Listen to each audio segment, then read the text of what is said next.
أو أدنى فأوحى إلى عبده ما أوحى ما كذب الفؤاد ما رأى صدق الله مولانا عظيم وصدق رسوله النبي الأمين الكريم۔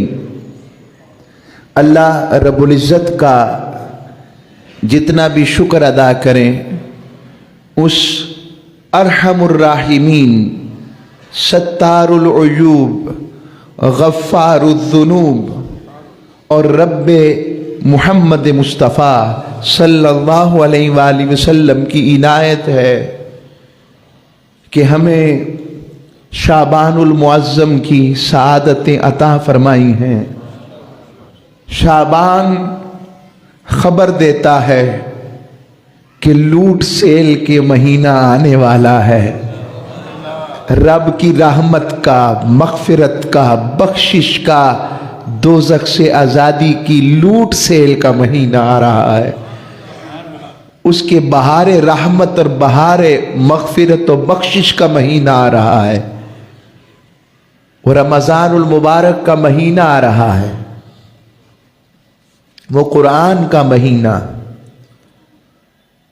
اللہ کریم ہمیں خیر و عافیت سے وہ مہینہ تک پہنچائے اور وہ مہینہ نصیب فرمائے، اور اس کے حبیب داور کے واری جائیں صلی اللہ علیہ وآلہ وسلم، جنہوں نے ہمیں رب سے ہمارے لیے منا کر ایسے دن اور رات عطا کیے جن میں بخشش اور رحمت کا یوں مینا اور بارش برستی ہے مالک کریم و اکرم کی۔ آج کا مضمون ہمارا معراج النبی صلی اللہ علیہ وآلہ وسلم کے حوالے سے اس سال کا جمعہ کے اعتبار سے آخری مضمون۔ ویسے تو اس سفر عشق اور محبت و عقیدت کو آخر کرنے کو دل ہی نہیں کرتا، یہ آخر ایسی آخر آئی، یعنی پازیٹیوٹی میں ایسی خوبی آئی، ایسی اس میں ملاحت ہے اور اتنا لطف ہے کہ یہ سفر معراج تاجدار کائنات کے لیے رب نے سفر عشق بنا دیا ہے پڑھنے والوں کے لیے۔ سفر معراج بھی ہے اور حضور کا اعزاز بھی ہے۔ رب نے اعزاز بخشا ہے، شان بخشی ہے، اور اپنے محبوب کی محبوبیت کا ڈنکا بجایا ہے ساری کائنات میں۔ آج میں نے اسی مضمون کے اعتبار سے سورہ طور کی آیتیں تلاوت کی ہیں۔ آپ کو علم ہے اللہ رب العزت مختلف مقامات پر قسم اٹھا کر محبت کا اظہار فرماتا ہے کئی دفعہ۔ اب یہ جو صورت آئی، رب نے ارشاد فرمایا وَالطُّورِ، قسم ہے تو کوہ طور کی قسم، وَكِتَابٍ مَّسْطُورٍ، اور لکھی ہوئی کتاب کی قسم، فی رق منشور، جو کھلے ہوئے صحیفہ میں ہے، والبیت المعمور، اور فرشتوں سے آباد گھر یعنی بیت معمور جو کعبہ سے اوپر ہے، اور والسقف المرفوع، اونچی چھت کی مانند اس کا عرش معلیٰ ہے، والبحر المسجور، اور ابلتے ہوئے سمندر کی قسم۔ یہ آیت مقدسہ کوہ طور کی رب نے جبل طور کی قسم کھائی ہے۔ تو جب طور آتا ہے تو اچانک موسیٰ علیہ السلام کا خیال آتا ہے، جو قرآن سے، قصص الانبیاء سے، ہمارے دین سے وابستگی رکھتے ہیں، تو کوہ طور پر موسیٰ علیہ السلام کا خیال آتا ہے کہ وہ کوہ طور جس کو حدیث مقدسہ میں سید الجبال کہا گیا ہے، پہاڑوں کا شہنشاہ، سردار قرار دیا گیا، یہ وہ جگہ ہے جہاں رب نے اپنے موسیٰ علیہ السلام سے کلام فرمایا اور موسیٰ علیہ السلام آئے، اور اس پر امام قشیری رحمت اللہ علیہ حضور داتا صاحب کے شیخ بھی ہیں، استاذ قشیری کر کر حضور داتا علیہ رحمہ اپنی کشف المحجوب میں جگہ جگہ ان کا تذکرہ حسینہ شیخ کریم کا ذکر فرماتے ہیں کہ اللہ رب العزت نے، اور مفسر بھی ہیں محدث بھی ہیں، وہ فرماتے ہیں کہ اللہ رب العزت نے اس کی قسم اس لیے کھائی کہ حضرت موسیٰ علیہ السلام نے اس کوہ طور پر کھڑے ہو کر تاجدار کائنات کا ذکر بھی کیا تھا اور حضور کی امت کا ذکر بھی کیا تھا۔ ایک یہ بھی توجیہ وہ پیش فرماتے ہیں، اس لیے اللہ کریم نے کوہ طور کی قسم کھائی۔ اب اس سے بھی اگلی بات، اس کے اوپر بھی چیزیں موجود ہیں، وہ یہ کہتے ہیں کہ تاجدار کائنات صلی اللہ علیہ وسلم کا جب روٹ، معراج کا روٹ لگانا، چلے یوں بولتا ہوں، جب حضور کا روٹ میپ تیار ہوا کہ حضور نے کہاں کہاں سے گزر کے جانا ہے، تو تاجدار کائنات ان روٹ میں سے جو راستے تھے مسجد حرام سے مسجد اقصی تک، اس روٹ میں تاجدار کائنات صلی اللہ علیہ وسلم نے مسجد حرام سے نکل کے سید الجبال پر کوہ طور پر پہنچے تھے، اور حدیث میں بھی ذکر ہے اس کا، اور حضرت موسیٰ علیہ السلام کے حوالے سے جبرائیل امین نے بتایا، یا رسول اللہ آپ کو پتا ہے یہ کون سا پہاڑ ہے؟ فرمایا، عرض کی یا رسول اللہ یہ کوہ طور ہے، اور تاجدار کائنات نے کوہ طور پر قدم لگا کر 2 نفل پڑھے۔ کیوں رب نے کوہ طور کی قسم کیوں کھائی؟ اچھا، تاجدار کائنات سے پہلے حضرت موسیٰ علیہ السلام پر تورات بھی اتری، رب تب بھی قسم کھا سکتا تھا کہ مجھے تورات میں بھی قسم کھا رہا ہوں، کوہ طور کی قسم کہا نہیں۔ حبیب کی بات آئی تو جب تاجدار کائنات نے 2 نفل پڑھ لیے، اس کے بعد یہ مدنی صورت ہے، مکی صورت ہے، سورہ طور جو ہے، ہاں یہ بھی مکی صورت ہے، یہ بعد میں اتری، مگر رب باری تعالیٰ نے کئی سمجھے کہ طور کی قسم اس لیے کھائی چونکہ وہاں پر حضرت موسیٰ کی ملاقات رب باری تعالیٰ سے ہوئی، ٹھیک ہے، مگر عاشق ایک اور توجیہ کی طرف بھی گئے ہیں کہ رب باری تعالیٰ نے کوہ طور کی قسم تب کھائی جب وہاں پر قدمین مصطفیٰ لگے، اور آقا علیہ السلام کے روٹ میں جب آپ کا قیام اور آپ کا اسٹیشن سب سے پہلے جب کوہ طور پر رکا اور تاجدار کائنات نے وہاں پر رب کی بندگی میں، شکرانے میں 2 نفل ادا کیے، تو رب باری تعالیٰ نے تب جب وہاں پر قدمین مصطفیٰ لگے تو رب نے کہا وَالطور، مجھے قسم ہے اس طور پہاڑ کی جہاں سوڑیا تیرے قدم لگے ہیں، جہاں تو نے سجدہ ریزی کی ہے۔ اس وجہ سے رب نے قسم کھائی اور کہا وَکتاب مستور، اور حبیب ہم اس کتاب کی بھی قسم کھاتے ہیں جس کتاب میں ہم نے تیرا یہ سفر نامہ قرآن کی صورت میں لکھ دیا ہے، اور حبیب پھر تیرا روٹ آگے چلتا ہے، تو یہاں سے پھر آگے بیت معمور تک پہنچا، پھر بیت معمور سے آگے اس کی قربتوں کا سمندر تھے جو یوں جوش کیفیت میں اچھل رہے تھے، تیری محبت کا ذکر تھا، تیری چاہت کا ذکر تھا۔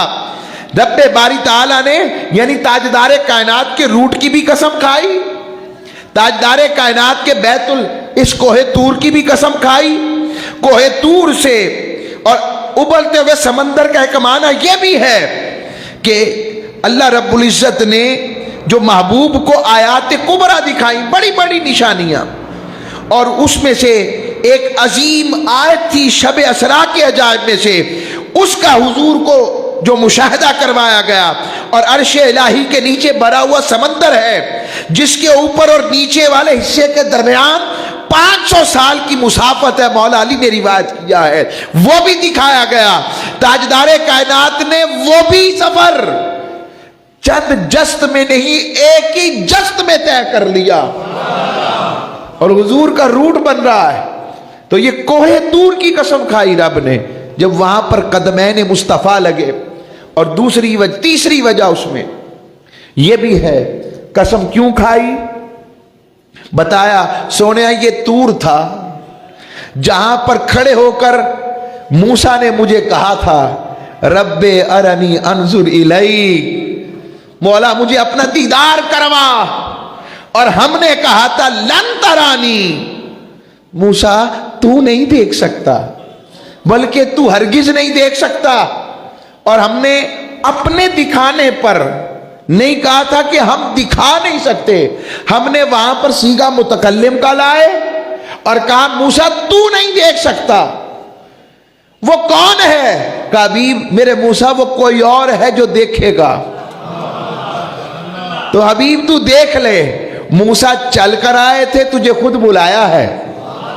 موسیٰ مرضی سے آئے تھے کہ آگ لے لیں، اور تجھے خود بلایا ہے کہ آجا سونیا، تجھے تیری باتیں میں سنتا ہوں، میری باتیں تو سن، میں تجھے دیکھتا ہوں تو مجھے دیکھ، اس لیے ابھی میرے محبوب میں نے تجھے بلایا۔ یہ بھی اشارہ ہے سورہ واقعہ معراج کا اس قرآن کی اس آیت میں بھی۔ اب آتا ہوں اگلی آیت کی طرف جو سورہ نجم کی پڑھی ہے۔ اللہ کریم نے ارشاد فرمایا، قسم ہے روشن ستارے محمد کی صلی اللہ علیہ وسلم، جب وہ چشم زدن میں شب معراج سے اوپر جا کر نیچے اترے، پھر آگے رب نے فرمایا ما ضل صاحبکم وما غوا، تمہیں اپنی صحبت سے نوازنے والے، یعنی اپنے فیض صحبت سے صحابی بنانے والے رسول نہ کبھی بھولے نہ کبھی راہ سے بھٹکے۔ یہ قرآن کی آیت آ گئی۔ اب ایک اور آیت بھی قرآن کا ترجمہ یوں کیا جاتا ہے، کئی ذہنوں میں آ گیا، سمجھ نہ سکے، کر دیا گیا ترجمہ وَوَجَدَكَ ضَالًّا فَهَدَىٰ۔ مجھے اس سے غرض نہیں کہ انٹینشن کیا تھی، ترجمہ کیا ہو گیا وہ دیکھا جائے، اس سے امت کی انٹینشن کیا بن گئی، یہ غور ہے۔ تو رب نے فرمایا وَوَجَدَكَ ضَالًّا فَهَدَىٰ، ترجمہ یہ ہو گیا کہ نعوذ باللہ من ذالک، ہم نے آپ کو بے راہ پایا تو ہدایت دے دی۔ یہ بھی ترجمہ تراجم اسی دنیا میں ہوئے، کوئی بات نہیں، اگر ان کی اپنی مرضی ہے نا، انہوں نے ویسے ہی محبوب سمجھا ہوگا، اور محبوب جو ہوتے ہیں اور جو اس کا محبوب ہو۔ میں ہمیشہ یہ بات آپ کو الحمدللہ 12-13 سال سے جب درس دیتا ہوں، فقیر کی نوکری لگی، یہی بات عرض کرتا ہوں، یہ ضرور دیکھا کریں کہ صحبت میں بیٹھنے سے یار کی محبت میں اضافہ ہو رہا ہے یا کمی، حضور کی شان میں رفعت محسوس ہوتی ہے اور ایمان بڑھتا ہے یا کمزور ہوتا ہے، یہ ضرور دیکھا کرے کسی کی صحبت میں۔ اور یہی بتاتا ہوں لفظ کا آ جانا اس میں رب کی حکمت ہوتی ہے۔ یہی دال کا معنی میرے آپ کے لیے سورہ فاتحہ میں اگر سمجھنے کے لیے آئے تو وہاں گمراہ ہے، مگر رب نے یہ ترجمہ اپنے محبوب کے لیے کرنا تھا۔ یہ بات غور طلب ہے کہ رب نے نعوذ باللہ اپنے محبوب کو بے راہ بھولا ہوا قرار دینا تھا۔ اور اسی قرآن میں دوسری جگہ رب کہہ رہا ہے کہ لوگوں سن لو، تمہیں اپنی صحبت سے نوازنے والے میرے حبیب نہ تو کبھی راہ بھولے نہ راہ سے بھٹکے۔ اب قرآن میں تضاد آ رہا ہے لگتا ہے، یہاں کہہ رہا ہے کہ بھولا ہوا پایا، اور وہاں کہہ رہا ہے بھولے نہیں۔ اب اس سے بھی اگلی تفسیر کرتا ہوں آپ کو، تشریح اور تفسیر سمجھانے کے لیے۔ کہاں نہیں بھولے؟ وہاں نہیں بھولے جیسے ہم نے یہاں سے مثال کے طور پر مال روڈ پر جانا ہو، مال روڈ سے آگے ہم نے اور کسی کارواں کی طرف شامی روڈ پر جانا ہو تو ہمیں پتہ ہے یہ سڑک سیدھی جا رہی ہے، میپ لگائیں گے، چلے میپ سے نکلتے ہوئے شامی روڈ سے گزریں گے تو ہمیں کچھ سڑک کا سمت نظر آ رہی ہے، کوئی نہ کوئی آگے کونا نظر آ رہا ہے, کوئی ہولڈنگز نظر آ رہی ہیں کہ یہاں سے ہم نے شملہ پہاڑی کراس کی, شملہ پہاڑی سے آگے پہنچے, ڈیوس روڈ ہے, ڈیوس روڈ سے آگے جائیں گے, چوک مڑیں گے, گورنر ہاؤس کا آ جائے گا, وہاں سے آگے جائیں گے تو شامی روڈ آگے جا کے فورٹرس کے پاس مڑ جائیں گے. مثال دے رہا ہوں, تو سمتیں ہیں کہ نہیں؟ کوئی نہ کوئی وہاں پر بورڈنگز ہولڈنگز لگی ہوئی ہیں کہ نہیں؟ اور گوگل میپ کے اوپر بھی پتہ لگ رہا ہے اب اتنے فرلانگ پہ, اتنے میٹر پر رائٹ ہو جائیں, لیفٹ ہو جائیں, فلاں ہو جائیں. بات آگی سمجھ؟ یہاں بھی بندہ گم جاتا ہے کہ نہیں؟ سب چیزیں ہونے کے باوجود اگر پروپر علم نہ ہو, گمتا ہے کہ نہیں گمتا؟ اب میرا سوال یہ ہے, خلا میں جہاں پر حضور نے جانا تھا وہاں پر کون سی ہولڈنگز تھی؟ وہاں پر کون سی سڑکیں تھی؟ وہاں کہاں لکھا تھا کہ یہاں سے سدرۃ المنتہا ہے؟ سدرۃ المنتہا تو سجے ہونا تھے جنت ہے, کھبے ہونا تو دوزخ ہے. سمجھا رہا ہوں پنجابی میں. آگے جائیں گے تو آگے عرش معلی آ جائے گا اور آگے ایسا ہو جائے گا. کہاں ایسا ہے؟ رب نے بتایا ہے کہ یہ جو ووجدہ کا ضالا فہدی کا معنی تم سمجھ رہے ہو, قرآن اس کی دوسری جگہ نفی کر کے بتا رہا ہے. سن لو, میرا حبیب تو وہاں نہیں بھٹکا جہاں پر کوئی پہنچ نہیں سکتا, اور سیدھا مجھ تک آیا جہاں تک آنا تھا. تو وہ حبیب زمین پر کیسے بھٹک سکتا ہے؟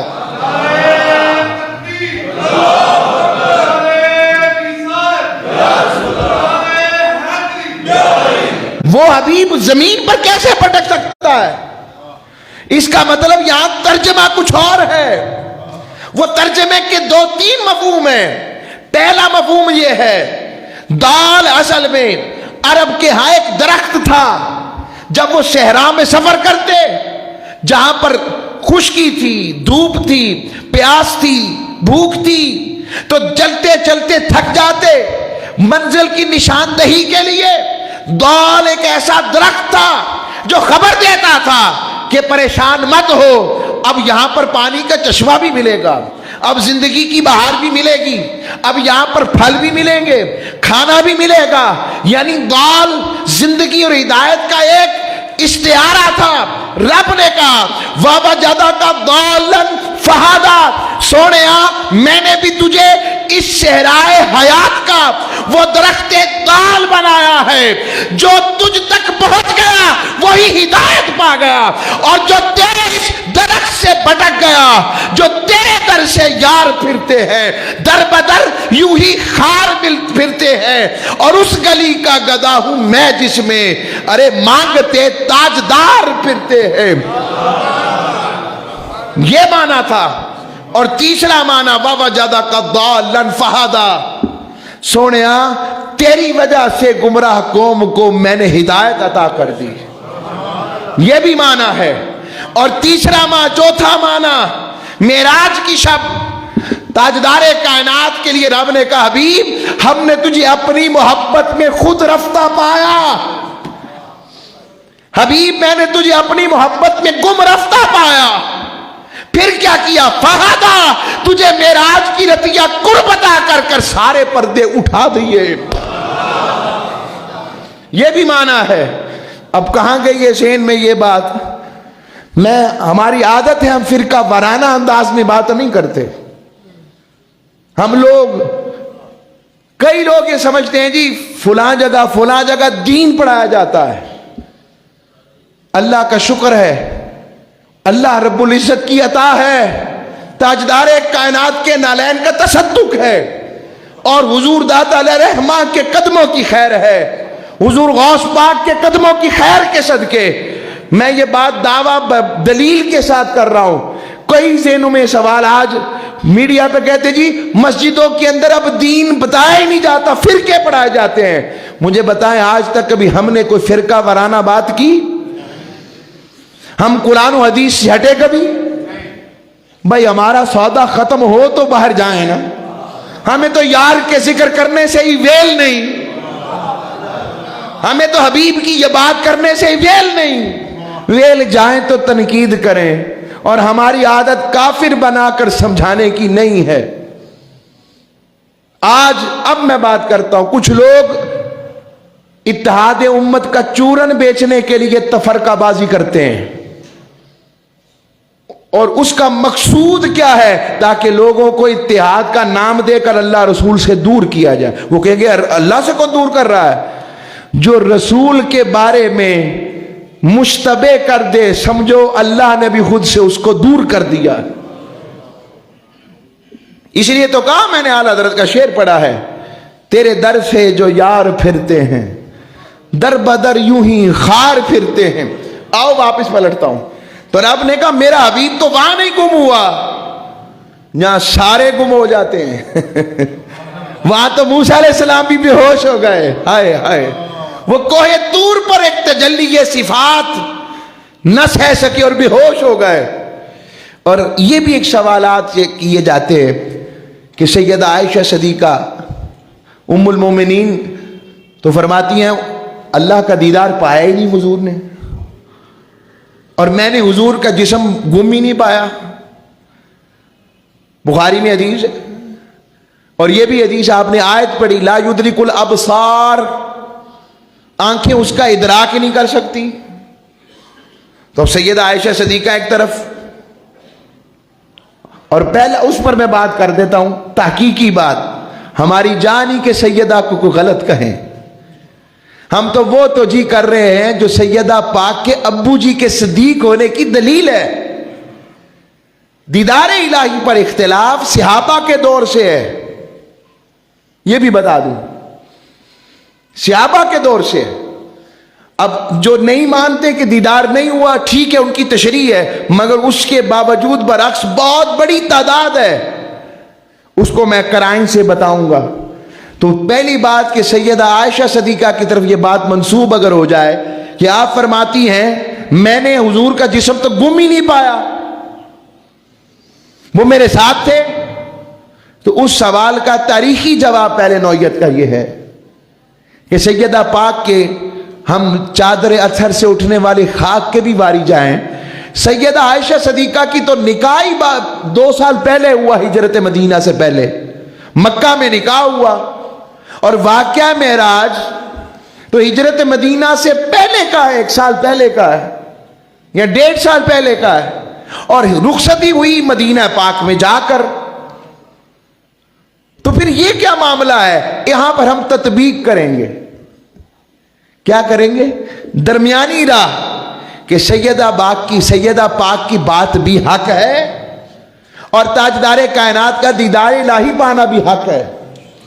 وہ تطبیق یہ ہے کہ آقا علیہ الصلوۃ والسلام کو ایک معراج تھوڑی ہوئی ہے، تاجدار کائنات کو 40 معراجیں کروائی گئی ہیں، 40 میں سے 39 جو تھیں وہ منام کی ہیں، اور جو 40ویں ہے اس میں حضور بذریعہ جسد و روح، جسم و روح کے ساتھ دیدار الہیہ کر کے واپس آئے۔ ٹھیک ہے، آپ کہہ سکتے ہیں، میں اس پہ بھی اگلی بات سیدہ پاک کی اگلی بات بھی پیش کر دیتا ہوں جو سیدہ پاک نے فرمائی۔ میں واری جاؤں ام المومنین کے، آپ نے جو بات فرمائی کہ اس کا نظر اس کا ادراک نہیں کر سکتی، آنکھیں اس کا احاطہ نہیں کر سکتی، احاطہ نہیں کر سکتی، یہ ہے۔ تو یاد رکھیے، اب میں شاید میرے ذہن سے یہ آیت کا استحضار نکلا، ترجمہ میں کر دیتا ہوں کہ اس کا نظر احاطہ نہیں کر سکتی، تو رب کا احاطہ کرنا اور چیز ہے، اور رب باری تعالیٰ کا دیدار کرنا اور چیز ہے۔ دیکھتے ہوئے بندہ ہر چیز نہیں غور کر سکتا، اور مالک جتنا کروا رہا ہے اسے پتا ہے کتنا کروانا ہے اور کتنا نہیں کروانا۔ اور اس پر اب تیسری دلیل کہ یہ سیدہ عائشہ صدیقہ کا قول ہے، یہ ان کی اپنی رائے ہے، اجتہادی رائے ہے، یہ نہیں فرما رہی آپ کہ حضور نے فرمایا ہے۔ اس کے مقابلے میں بخاری شریف میں سیدنا انس بن مالک روایت کرتے ہیں کہ تاجدار کائنات نے خود فرمایا کہ میرے اللہ نے سدرۃ المنتہا کے مقام پر خود میرا استقبال فرمایا۔ یہ بخاری کی کتاب التوحید کی حدیث ہے، یہ بھی بخاری کبھی پڑھا کرے نا، یہ بھی آیا کرے۔ تو سیدہ عائشہ صدیقہ کا قول اس کے برعکس اب قرائن دینے لگا ہوں۔ پہلی بات تو یہ کہ آقا علیہ السلام کی اور معراج اور دیدار الہی کا ذکر، آقا کے خوابات کا ذکر حدیث میں آتا ہے؟ آئیں میں آپ کو اس کے لیے حدیث دے رہا ہوں۔ یہ حدیث شریف ترمذی شریف میں بھی آئی ہے، مسند امام احمد بن حنبل میں بھی آئی ہے، معجم الکبیر میں بھی آئی ہے، پھر معجم الکبیر میں 4 جگہ آئی ہے، مشکات المصابیح میں بھی آئی ہے، مستدرک الحاکم میں بھی آئی ہے، اور حدیث نمبر 3235 ہے ترمذی شریف کی۔ ابواب التفسیر سورہ سواد کے عنوان میں حضرت معاذ بن جبل روایت کرتے ہیں، میں اب ترجمہ پڑھ رہا ہوں، وقت نہیں ورنہ عربی میں پھر فرماتے ایک مرتبہ صبح کی نماز کے وقت تاجدار کائنات صلی اللہ علیہ وسلم کو دیر ہو گئی، ہم لوگ آپ کا انتظار اس حد تک کیا ہم نے کہ آفتاب کی شعاع نظر آنے لگی کہ بس اب فجر ختم ہونے والی ہے۔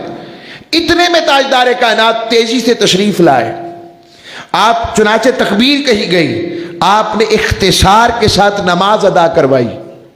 نماز سے فراغت کے بعد آپ صلی اللہ علیہ وسلم نے باآواز سے بلند فرمایا، جس طرح تم بیٹھے ہو اسی طرح صف بندی کیے بیٹھے رہو، اور پھر فرمایا میں تمہیں بتاتا ہوں آج دیر کیوں ہوئی، کہ رات کے وقت وضو کر کے جس قدر نماز تہجد کا اشارہ ہے، جس قدر میرے لیے مقدر میں تھی میں نے پڑھی، اس کے بعد مجھے نیند آ گئی، میں سو گیا۔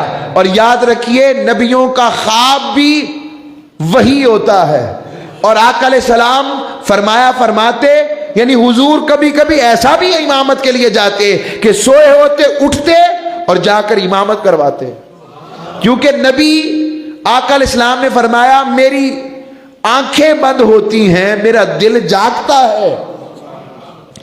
تو فرمایا، اب حدیث کے لفظ بڑے پیارے ہیں، میں اس کو اسی طرح پیش کرنے کی سعادت حاصل کرتا ہوں۔ فَإِذَا آنا بربی تبارک و تعالی فی احسن سورہ، ہائے ہائے، فرمایا یکا میں نے دیکھا میں اپنے رب کے حضور حاضر ہوں، اور میں نے اپنے رب کو بڑے حسین ترین چہرے میں دیکھا، حسین ترین چہرے میں۔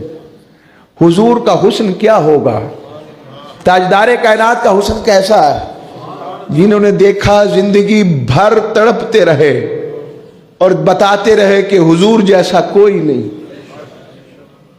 اب وہ اور پھر حضور کا رب جس نے انہیں بنایا ہوگا وہ کتنا حسین ہے۔ بس اتنا ہی عرض کر رہا ہوں، میں آگے جا نہیں رہا، بس اتنا اشارہ اگلی حدیث کا۔ عرض کی اے میرے محمد صلی اللہ علیہ وسلم، میں نے عرض کی میرے رب میں حاضر ہوں۔ اللہ رب العزت نے فرمایا میرے حبیب اس وقت فرشتے کیا باتیں کر رہے ہیں؟ اب فرشتے پتہ نہیں کتنی دور ہوں گے، حضور وہاں بھی دیکھ رہے ہیں۔ 3 مرتبہ یہی ارشاد ہوا، میں نے عرض کی لا ادری، میں نہیں جانتا، مجھے نہیں پتہ رہا، لا ادری 3 دفعہ کہا۔ اب حدیث کے لفظ ہیں فرأیتہ وضع کفہ بین کتفی حتی وجدت برد اناملہ بین تدی فتجلی لی کل شیء وعرفت، فرمایا میں نے دیکھا کہ اللہ نے اپنی شان کے مطابق اپنا دست قدرت میرے سینے پہ رکھ دیا، حتیٰ کہ میں نے اس کی انگلیوں کی ٹھنڈک اپنے دونوں سینوں کے درمیان محسوس کی، اور مجھ پر ہر چیز روشن ہو گئی، اور میں نے ہر چیز کو پہچان لیا، ہر چیز مجھ پہ روشن ہو گئی۔ پھر میں نے میرے رب نے پوچھا بتاؤ میرے حبیب یہ ملائکہ کیا گفتگو کر رہے ہیں؟ میں نے عرض کی یا رسول اللہ یہ کفارات کے متعلق گفتگو کر رہے ہیں۔ اب میں اس اگلی حدیث کی طرف نہیں جا رہا وقت کی مناسبت دیکھتے ہوئے، وقت نہیں، اب کفارات کیا ہیں، اس میں وضو ہے نماز ہے، وقت نہیں، میں نے اگلی مضمون کی طرف جانا ہے۔ ہاں تو عرض کر رہا ہوں، تو اس کو میں آگے ایک اور پینڈنگ میں شب برات پہ رکھ لیتے ہیں، کفارات کیا تھے۔ عرض کر رہا ہوں اب اس حدیث سے پتہ لگ رہا ہے یہ بھی ایک معراج تھی، حضور نے رب کا دیدار پایا اور خواب میں پایا، تو جو رب خواب میں دیدار کروا سکتا ہے وہ جاگتی آنکھوں سے نہیں کروا سکتا؟ اب اس سے بھی اگلی بات، اب قرآن کا اسلوب پڑھیں، صرف ترجمہ سنتے جائیں، پھر میں سوال کروں گا اینڈ پر۔ رب نے فرمایا، 2 آیتوں کا ترجمہ ہو چکا، آگے فرمایا وما ينطق عن الهوى، کہ وہ اپنی خواہش سے کلام نہیں کرتے، ان هو الا وحی یوحی، ان کا ارشاد سراسر وہی ہوتا ہے جو انہیں کی جاتی ہے۔ پھر فرمایا علمہ شدید القویٰ، ان کو بڑی قوتوں والوں نے کامل علم سے نوازا، ذو مرۃ فاستویٰ، جو اس نے مطلق ہے پھر اس نے اپنے ظہور کا ارادہ فرمایا، وَهُوَ بِالْأُفُقِ الْأَعْلَىٰ، اور وہ محمد تاجدار کائنات سب سے اونچے کنارے پر تھے، ثم دنا، پھر وہ آگے بڑھا، فتدلی، پس وہ اور آگے بڑھا، فکان قاب قوسین او ادنی، پس 2 کمانوں جتنا فاصلہ رہ گیا، بلکہ اس سے بھی کم۔ جب فاصلہ ختم ہوا اب بات چیت شروع ہو گئی، فاوحی الی عبدہ ما اوحی، جو باتیں کی اس نے اپنے بندے کے ساتھ وہی کی، تمہیں کیوں بتائیں؟ اور کہا ما کذب الفؤاد ما رأى، جو کچھ دیکھا دل نے جھٹلایا نہیں، کہا ٹھیک ہے جو دیکھ رہے ہو وہی ہے۔ افتمارونہ علی ما یری، ارے تم جھگڑتے ہو کہ انہوں نے کیا دیکھا، وَلَقَدْ رَآهُ نَزَلَةً أُخْرَىٰ، ارے تم ایک مرتبہ جھگڑتے ہو کہ ایک دفعہ دیکھا، نہیں، بے شک انہوں نے پھر دوسری مرتبہ پھر دیکھا۔ کہاں دیکھا؟ عند سدرۃ المنتہیٰ، سدرۃ المنتہیٰ کے قریب، عندہا جنت المأویٰ، جس کے پاس جنت مأویٰ ہے، اذ یغشی السدرۃ ما یغشی، جب ایک نور تھا جو سدرۃ المنتہیٰ پر سایہ فگن تھا، ما زاغ البصر وما طغیٰ، اور ان کی آنکھ نہ کسی اور طرف مائل ہوئی نہ حد سے بڑھی، بس جسے تکنا تھا تکتی رہی۔ لَقَدْ رَأَىٰ مِنْ آیَاتِ رَبِّهِ الْكُبْرَىٰ، تو اللہ نے معراج کی شب اپنے رب کے لیے نشانیاں دکھائیں۔ اب میں نے یہاں پر وہ یہ نور کر کر بات کی ہے، سچ بتائیں بالکل دل کی آئینے کو کھول کر عشق کی آنکھ کے ساتھ بتائیں، جبریل کو دیکھنے کے لیے اتنا اہتمام کیا جاتا ہے قرآن کی آیتوں میں، اتنا اہتمام کہ کبھی دل کی بات، اگر جبریل کو دیکھنا ہی صرف معراج تھی تو جبریل کو تو حضور نے پہلی وحی کے وقت ہی دیکھ لیا تھا اور اس کے بعد بھی دیکھ لیا تھا، اور جبریل کو ہی ملنا تھا تو مکے میں جیسے پہلے آ جاتے تھے اب بھی مل لیتے، اب یہاں سے نکال کر لے گیا اور سدرۃ المنتہیٰ سے آگے لے گیا، اور وہاں پر جا کر محبوبوں کو جبریل سے ملاقات کروانی تھی۔ اتنا اہتمام محبوبوں کی محب سے ملاقات کے لیے تو ہو سکتا ہے، خالق مخلوق کی دوسری مخلوق سے ملاقات کے لیے سمجھ نہیں لگتی۔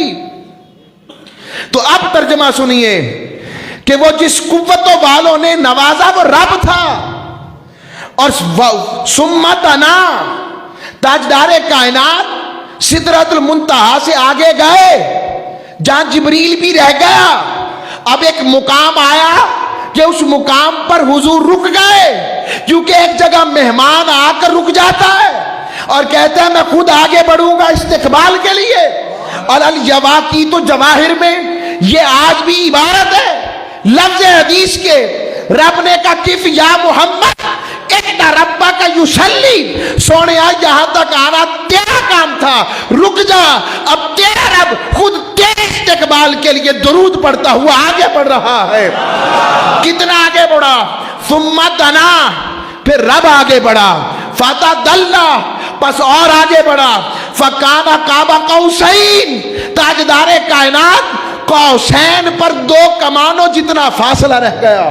2 کمانیں، ایک کمان احدیت تھی، ایک کمان محمدیت تھی، ایک کمان عبدیت تھی، ایک کمان معبودیت تھی، ایک کمان مصطفی تھی، ایک کمان ربی تھی، ارے دو کمانیں ملی، ایک تیر محبت چلا، اعلان ہوا سونے آن جو تیرا ہے وہ میرا ہے، جو میرا نہیں وہ تیرا نہیں۔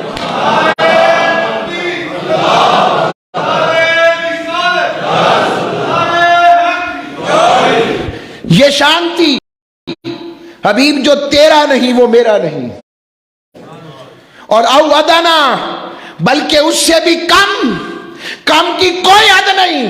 کئی ذہن آ جاتے ہیں، دیکھو جی رب نہ ملا رہے نے، ذہن میں سوال ڈال دیا جاتا ہے، ارے شک کرنے والوں کبھی تم کسی پردہ اٹھانے والے کے پاس بیٹھے ہی نہیں، کبھی قرآن و حدیث سمجھا ہی نہیں۔ ارے رب ہماری شارک کے قریب آ جائے تو کوئی مسئلہ نہیں، اللہ کریم ہر رات آسمان دنیا پر آ جائے تو کوئی مسئلہ نہیں، رب شب برات مغرب کے بعد آ جائے تو کوئی مسئلہ نہیں، رب کریم شب برات کے بعد شب قدر میں مغرب کے بعد آ جائے تو کوئی مسئلہ نہیں، اور رب کہے وَإِنْ آتَانِ يَمْشُوا آتَيْتُ هَرْوَلًا، بندہ میری طرف چل کے آتا ہے میں دوڑ کے جاتا ہوں، کوئی مسئلہ نہیں۔ اور جب بات معراج میں قربت خدا بندی کی ہو تو ہم سب کے مسئلے آڑے آ جائیں، ارے وہ مسئلہ سمجھنے والے مسئلہ سمجھے ہی نہیں۔ یہاں مسئلہ نظر کا نہیں، مسئلہ عشق کا ہے، رب بلانے والا ہے، مصطفیٰ آنے والے ہیں، اس وجہ سے ہے ایسا، ورنہ اتنے اہتمام سے تو محبوبوں کا ذکر ملاقات کا رب سے ہی ہو سکتا۔